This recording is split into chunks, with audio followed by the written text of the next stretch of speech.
Alright, how's it going, everybody? It's been a little bit, got busy with life, but we are back now, and we're going to start right off where I said, because I still have this giant stack of war books I have to go over with you guys that have just been sitting here. I actually haven't really even been in this room since my last video, it's been that busy.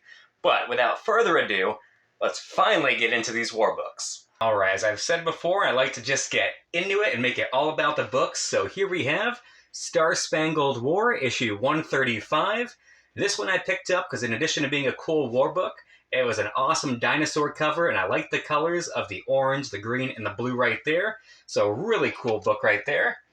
And these ones I do have organized by title, but not in the right order for the series, because I have not bagged and boarded them yet. Because I have to go through, I like to get everything nice and new, but here we have Our Army at War, issue 131. Awesome, cool war cover with a little med jeep going right here. Then we're going to go right into issue 218, again with Army at War, Sergeant Rock. Again, really, really cool detail. The biggest reason why I started picking up all of these war books is just because all the detailing and the coloring and the faces and the characters, they were really, really cool. So here we have PT Boat Skipper, Captain Storm, issue 18.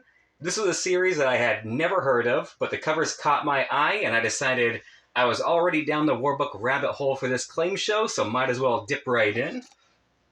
And then going from an awesome blue cover right here, we have issue number 6. There we go. And again, just the detailing on this, the perspective. These warbook covers were really, really awesome, and that's what initially caught my eye.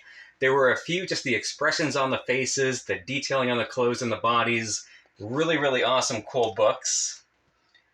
All right, and then we have issue 14, this awesome deep red cover right here with boats and submarines going at it. This cover, again, I love red, but this one especially is just one of my favorites, and it is one of the better condition books. On average, these are actually more of a mid to low grade compared to what I'm usually picking up. Some are a bit higher. All right, and then we have Black Hawk, a series you guys know I have been dipping into more and more. Issue 234, nice purple cover. Again, one of my favorites. And Black Hawk, again, is kind of like the gateway into the war book titles for me.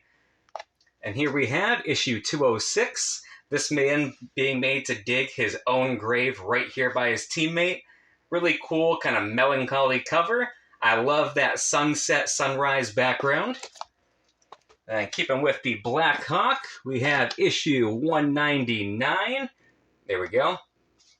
This one, again, is just a really cool cover that goes with that giant and miniature play where you have these mummy insects. That is just really, really cool. Awesome, fun cover right here.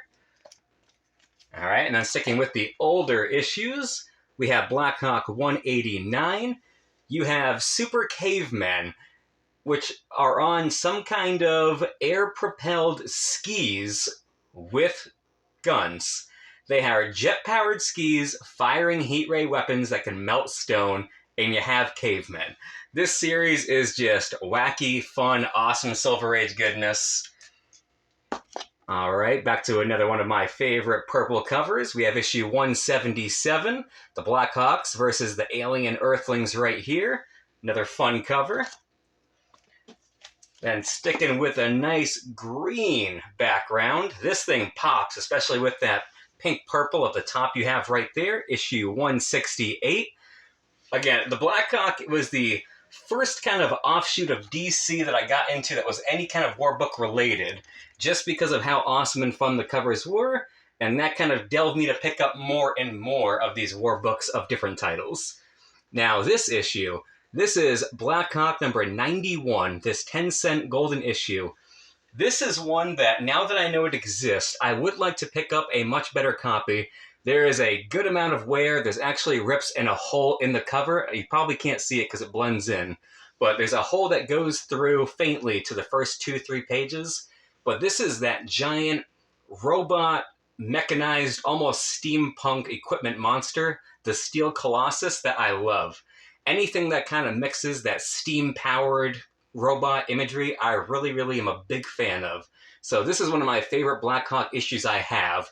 And I'll just be excited to stay on the lookout and try to hopefully get in a higher grade, because this is one that will definitely be in the collection for a long time.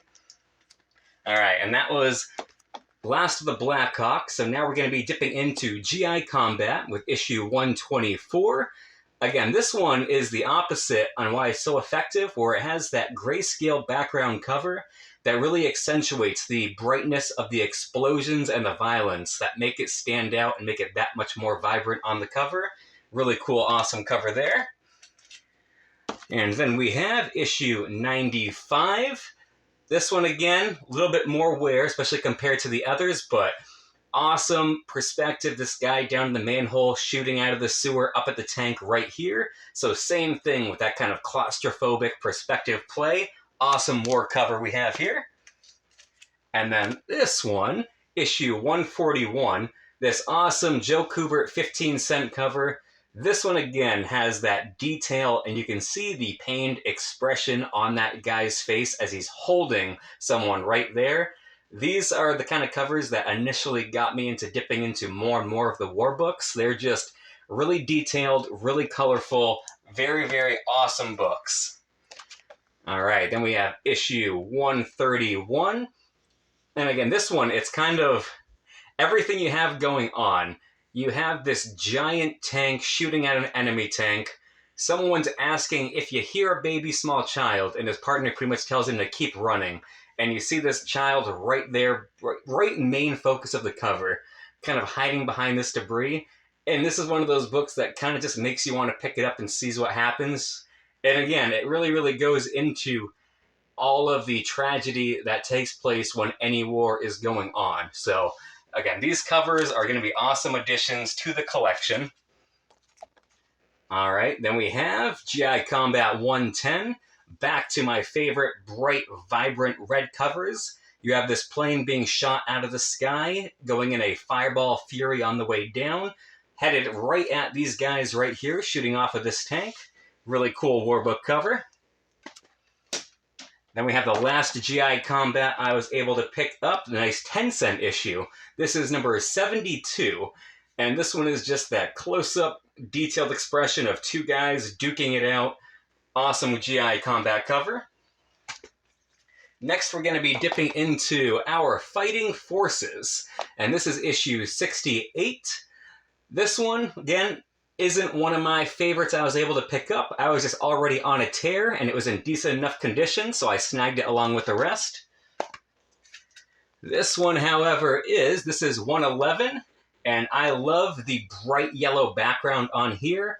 All of these guys fighting each other, duking it out, the detail, the expressions on their faces, some enjoying it, some not enjoying it. This guy's clearly smiling at whatever's going on right here. This is a really, really awesome addition. And then we have issue 110. Again, just more of that close quarter combat with all of that detail I love to see in these covers. Awesome, awesome book. Then I have issue 65 right here. You have this guy trying to get his friend out of there while his friend's shooting at this boat coming up down the river at them. Again, just all of these with the different scenarios, the perspective they use, whether it's close quarter, whether it's plane combat, tank combat, boat combat, they always have the most unique scenarios on these covers. And again, that's one of the draw that actually originally had led me to them. And this is a good case in point, issue 76. Here you have Under the Water with these frogmen essentially duking it out with guns, spears, under the water with the submarines. Again, it's every facet of war and how we fought it. You'll see it on these covers, and it's done in such unique, awesome ways that it's just great to flip through all the issues, all the covers, and be able to see every different scenario and facet of war that actually happened. So, again, these books are just awesome. There we go. We have issue 79. Again, this man right here hiding behind this shield for his life while the enemies are shooting out from behind the shield. The bright blast lighting up the cover of the page. Then we have issue 90. There we go. This guy with his partner looks like they are climbing up the tree. His partner trying to tell him that the war is over, and this guy is pretty much saying it will be after I deliver this hot potato, otherwise known as a grenade, into the enemy tank. But it looks like the enemy is not really stopping ceasefire also, so all's fair. All right, then we have a couple back-to-back awesome red covers. There we go. This is issue 95. This one really, really cool with your lone soldier taking on the biplane all by himself, already ripped to shreds, last stand kind of scenario. And the red just makes it look that much more desperate. Awesome book. Then we have our next awesome red cover with issue 98. Again, it looks like he's being surrounded in an enemy camp, forced to fight this giant of a man right here, hitting him with all of his might, and it's not looking like it's doing too much. This is also one of the better condition books I was able to get out of this lot, so really, really awesome Fighting Forces book right here. And then our last couple issues, finally, of this haul. Here we have issue 117, and this one is that awesome black background with these, I don't even know what they are, giant Nazi creature monsters coming out of the snow at our crew. This one, because of how dark the background is, just makes it pop at you again that much more. Really, really awesome, cool book here. Then we have, let's finish with, again, of course, one of my favorites, a beautiful Silver Age purple cover with issue 114. Here we have all the Hellcats laid out. You got Brute, Juggler, Swinger, Snake Oil, and Lieutenant Hunter. This one again, yeah, bright, vibrant purple with all of your crew laid right out. He's pointing a gun right at him. Again, this is the detail on all their faces. They're all just ready to go, ready to follow this man into anything. And that's what makes all of these books so great. So it took a little bit, but we finally got to go over. This was a really, really awesome haul, and this is my first dip into war books. We'll see which ones stick with me, if I end up hanging on to all of them as time goes on, or if I start filtering some out. Again, I'm still kind of dipping my toes in it, seeing what I like, what I don't like, so there we go. Really, really awesome haul again this time. All right, everybody, so there we finally have it. There is my giant stack of war books I was able to pick up all in one claim sale. It was a very big, very expensive claim sale. But now that it's been quite a bit, I actually haven't been ordering as much. I've also been too busy to really claim sale or buy a lot of things. So good news is I have a lot more money than usual. But I do have a okay stack of Hulk books that I'm going to go over next time, as well as a little bit of Plastic Man and a couple other things snuck in. But for the most part, it's kind of dying down a little bit while I refocus in and kind of get my eyes on some of the bigger books I want. I've had a lot of fun filling out a lot of small runs, getting some titles I haven't seen before. But because of that, I kind of need to scale back a little bit, focus on what big boy books I'd like to get for 2024, and start actually zoning in on those. So thank you guys for checking out another video. Until next time.